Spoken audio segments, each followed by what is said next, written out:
I'm gonna say this is my Central American cichlid tank, but that's kind of not true because there are some kribensis in here, and also some I can't remember the name of these catfish. There's two of them. I did at one point, but I can't remember. It's just I'm skipping my brain right now. But for the most part, I mean, and this tank is it's not gonna last that much longer. I'm gonna have to move some stuff around. Actually, I'm kind of in the process, and I've already moved a couple fish out because although they get along fine, I just don't think there's enough space for them. But there's a I'm gonna say green terror, but I know someone's gonna say golden psalm. I don't really care. It's green terror. I bought it as green terror. It's beautiful. And there's Jack Dempsey in there, and there's two female Nicaraguans, which when they are colored up, which they are, well, she is right now. I mean, she is spectacular. And then there's a Salvini in there. I believe it's a male. He's a bit of a bruiser. It took me a long time to get this to work. Anybody who's kept Central American cichlids or um, any kind of aggressive fish, sometimes it just takes a while to get the setup that works. I mean, I know they chase each other like that and they nip at each other, but like, man, I mean, I'd put two fish in here and they just wanted to kill each other. So I had to move things around constantly, and I moved so many fish around just to finally get it where it could be, where any two fish could go together. I put the Nicaraguan and the Green Terror in here, and they just be at each other all day. Salvini almost died like 3 times when it was small. I had to save his life multiple times, and then I'd put him in another tank, and they'd try to kill him, and just really hard to get a combination that worked. And I know, yeah, I guess you could get a bigger tank, but I mean, a 75 should be able to hold two fish. These Central Americans. And these guys, I mean, they get decent size, but I mean, they're not like Vieja or Oscars, something like that. So, I mean, they should be able to live in a 75. But I just had so much, um, it took so long to get a setup, a combination where everything was happy. And right now, I mean, I know you see occasional chasing, but like, this is actually very calm compared to what I dealt with for probably the first 4 or 5 months, just trying to get a setup that worked here. Um, and uh, and it's been good. Now I'm kind of going the opposite direction, trying to move some of them out, just because um, I don't want to overcrowd the tank, and I also don't want to stunt the growth of the fish. And as far as the nitrates go, I mean, if you look here on top, there's like a garden coming out of this thing. So I generally don't have too many issues with nitrates. Probably would be much, much worse because these guys are eaters and poopers. Um,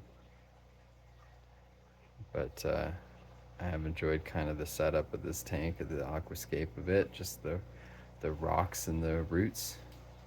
This tank at one point was a heavily planted tank, but it's kind of turned into this because the Nicaraguans, they even eat the roots. In fact, I noticed that the plants on the top, the growth is stunted.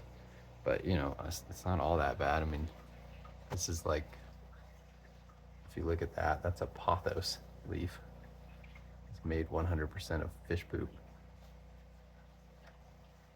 So I mean, I say the growth is stunted, but anybody ever seen a pothos leaf that big?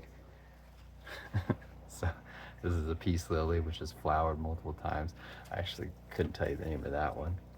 And then there's a bamboo, lucky bamboo over here, just trying to get to the light. So, and this is just the Higer 4-foot light. As far as filtration goes, there's a sponge filter in there, but it's mostly just for aeration purposes in case of a power outage. But this tank is actually filtered by a Fluval 307, which ask the internet is not enough for this tank. But this water is crystal clear. There is nothing in it. I mean, it is just perfectly clear. And then a couple of 100-watt heaters. And then just black diamond blasting sand, which I use in a lot of my tanks from Tractor Supply. It's a funny story. This teeny tiny little Nicaraguan. So I bred my Nicaraguans, and they have hundreds of babies, and I reached out to a local wholesaler and said, "You interested in buying them?" He said, "Yes, just grow them out," and told me the size they wanted. Okay, great. And I grew them out. They got to that size, and I said, "Okay, ready to go." And they said, "Actually, we don't want them anymore." Like, oh no, what do you do with 200 of these things? And I don't know. I guess I had an idea. I was like, I wonder if I can use them as like feeder fish. And I know that sounds terrible, but I'm sitting here trying to find the most humane thing to do with these things, and they're growing out. And that idea lasted about a day. I dropped a couple in here, and yeah, one of them actually did get eaten. um, and then I was like, I'm not gonna do that. That wasn't fun. And I thought they were all gone. And about 2 months later, I see that little guy swimming around. I'm like, oh, look at that. One of them survived. So she, I don't know what it is yet, but they're living in here and they've not had any issues getting along. So I love it. And then, good ending to that story. I did find somebody to buy them all at wholesale price. So I feel sad about the fish that got eaten. I guess that's a circle of life that would have happened in nature, and I just didn't want them all to die and be malformed and stuff. But I don't know. I'm still learning how to do the breeding thing and how to sell fish, so that was just one of my learning lessons. I probably won't do that again. I know people breed fish all the time to be feeder fish, clean feeder fish, and that was kind of what I was thinking, but it's not really for me. So,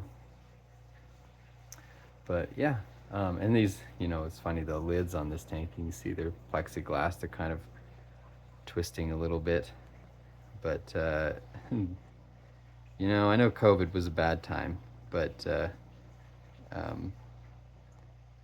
one thing that came out of it, one time I was walking out of work, I work in a hospital, and they had these massive sheets of plexiglass that they were throwing in the trash from COVID, where they had covered every desk. Anytime you went to a desk, there was plexiglass there, so nobody could breathe over the desk at you.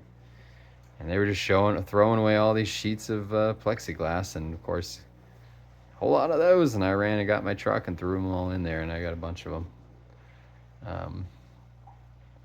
Actually went faster than I thought they would, but I don't know. I just made these lids. They're not very good lids. They put little hinges on them, and then plexiglass absorbs water, so they kind of bend over time. But they let the light through nice and make the fish look good. So, and they were free, minus the cost of pandemic. So, and then just locally sourced rocks. I get all my rocks out of rivers locally. So yeah, that's just a 75-gallon Central American-ish community tank. Beautiful fish. Very fun to watch.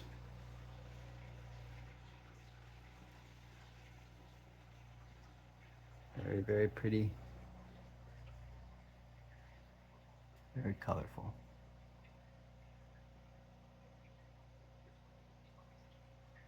I love this guy when he flares his fins.